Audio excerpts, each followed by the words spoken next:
Hello welcome back to my channel. ഇന്ന് നമുക്ക് നല്ല മുരുമുരൂന്നിരിക്കുന്ന ഒരു അടിപൊളി സവാള വട ഉണ്ടാക്കിയാലോ. വെക്കേഷനൊക്കെ ആയിട്ട് കുട്ടികൾ വീട്ടിൽ ഇരിക്കുമ്പം അവർക്ക് 4 മണിക്ക് എളുപ്പത്തിൽ ഉണ്ടാക്കി കൊടുക്കാൻ പറ്റിയ വളരെ സ്വാദിഷ്ടമായ ഒരു പലഹാരമാണ്. അപ്പോൾ എൻ്റെ വീഡിയോ ഇഷ്ടമാണെങ്കിൽ ലൈക്ക് ചെയ്യണം, ഷെയർ ചെയ്യണം, സബ്സ്ക്രൈബ് ചെയ്യണം. നമുക്ക് നേരെ വീഡിയോയിലേക്ക് കിടക്കാം. സവാള വട ഉണ്ടാക്കാനായിട്ട് നമ്മൾ കുറച്ച് സവാള കുരുകുരുവെന്ന് കട്ട് ചെയ്ത് വെച്ചിട്ടുണ്ട്. അതിൻ്റെ അകത്തേക്ക് നമ്മൾ 1 സ്പൂൺ ഉപ്പിട്ട് കൊടുത്തിട്ട് കൈവച്ച് നന്നായിട്ടൊന്ന് ഇളക്കി കൊടുക്കുന്നുണ്ട് കേട്ടോ. എന്നിട്ട് നമ്മൾ എല്ലായിടത്തും ഉപ്പ് പിടിപ്പിച്ചതിന് ശേഷം സവാള ഒരു 5 മിനിറ്റ് നമ്മൾ റെസ്റ്റ് ചെയ്യാനായിട്ട് വെക്കുക. റെസ്റ്റ് ചെയ്യാൻ വെച്ച് കഴിയുമ്പോഴത്തേക്കും ഈ സവാള വാടി അതിൻ്റെ അകത്തുനിന്നൊരു വെള്ളം ഇറങ്ങി വരും. അപ്പോൾ വെള്ളം ഇറങ്ങി വരുന്നോടം വരെ നമ്മൾ അത് റെസ്റ്റ് ചെയ്യാനായിട്ട് വെക്കണം, സവാള വാടി വരുന്നോടം വരെ. അതിന് ശേഷം നന്നായിട്ട് അതിൻ്റെ അകത്ത് വെള്ളമൊക്കെ ഇറങ്ങി വന്നു കഴിയുമ്പം നമ്മളതെടുത്ത് കയ്യിലെടുത്ത് നന്നായിട്ട് പിഴിയണം. കണ്ടോ, സവാളയ്ക്കകത്ത് തനിയെ വരുന്ന വെള്ളം കേട്ടോ അത്. ആ വെള്ളം നമ്മൾ മാറ്റി കളയുക ചെയ്യുന്നത്. അങ്ങനെ നമ്മുടെ സവാളയെല്ലാം പിഴിഞ്ഞ് മാറ്റിയെടുത്ത് വെച്ചിട്ടുണ്ട്. അതിൻ്റെ അകത്തേക്ക് നമ്മൾ പച്ചമുളക്, കറിവേപ്പില, ഇഞ്ചി കുരുകുരുവെന്ന് അരിഞ്ഞ് വെച്ചിട്ടുണ്ടായിരുന്നു, അത് നമ്മളിട്ട് കൊടുക്കുന്നുണ്ട്. ഇനി നമുക്കിതിലേക്ക് ചേർത്ത് കൊടുക്കേണ്ടത് കുറച്ച് മുളക് പൊടിയാണ്.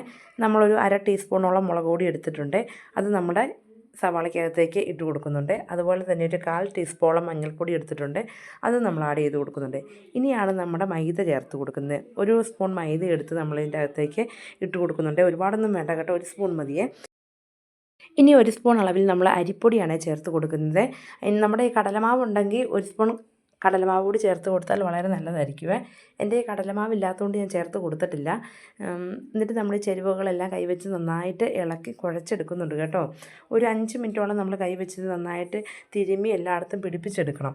അതിന് ശേഷം നമ്മളത് കയ്യിലെടുത്ത് ചെറിയ ബോൾസ് ആക്കണം. ബോൾസ് ആക്കി എടുത്തതിന് ശേഷം നമ്മളത് പയ്യെ പരത്തി പരിപ്പ് വടയും പത്തിരിയൊക്കെ പോലെ നമ്മൾ പരത്തി എല്ലാം റെഡിയാക്കി വെക്കുവാണെങ്കിൽ നമുക്ക് എണ്ണയിലേക്ക് ഇടുമ്പോൾ 2-3 വെച്ച് ഒരുമിച്ചിട്ട് വേഗം തന്നെ ഉണ്ടാക്കിയെടുക്കാവേ. ഓരോന്നോരോന്ന് പരത്തിക്കൊണ്ടിരുന്നിട്ടുണ്ടെങ്കിൽ നമുക്ക് ടൈമും വേസ്റ്റാണ്, അതുപോലെ തന്നെ എണ്ണയ്ക്കകത്ത് ഓരോന്നല്ലേ ചുട്ടെടുക്കാൻ പറ്റുള്ളൂ. അങ്ങനെ നമ്മളെല്ലാം പരത്തി റെഡിയാക്കി ഒരു ചെറിയ പാത്രത്തിലോട്ടാക്കി വെച്ചിട്ടുണ്ട്. അതിന് ശേഷം നമ്മൾ ചട്ടിയിലെടുത്ത് എണ്ണ ചൂടാക്കാൻ വെച്ചേക്കുവാണ്. എണ്ണ നന്നായിട്ട് തിളച്ചതിന് ശേഷം മാത്രമേ ഇതിട്ട് കൊടുക്കാവുള്ളൂ. അല്ലായെങ്കിൽ അതിൻ്റെ ആ ഒരു എണ്ണയ്ക്കകത്ത് കിടന്ന് എണ്ണ കുടിച്ചു പോകും. അതുകൊണ്ട് നമ്മൾ എണ്ണ തിളയ്ക്കുന്നോടം വരെ വെയിറ്റ് ചെയ്യണം. എണ്ണ നന്നായിട്ട് തിളച്ച് കഴിഞ്ഞപ്പോഴത്തേക്കും നമ്മൾ അതിൻ്റെ അകത്ത് ഓരോന്ന് എടുത്തിട്ട് കൊടുക്കുക കേട്ടോ.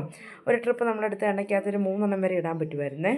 അങ്ങനെ നമ്മൾ 3 ആദ്യത്തെ ട്രിപ്പ് എണ്ണയ്ക്കകത്തേക്ക് ഇട്ട് കൊടുത്തേക്കുക. എന്നിട്ട് അത് ചെറു തീയിൽ അവിടെ കിടന്ന് നന്നായിട്ട് മൊരിഞ്ഞ് ഈ പരുവത്തിനാകുമ്പോഴാട്ടോ വാങ്ങിയെടുക്കുന്നത്.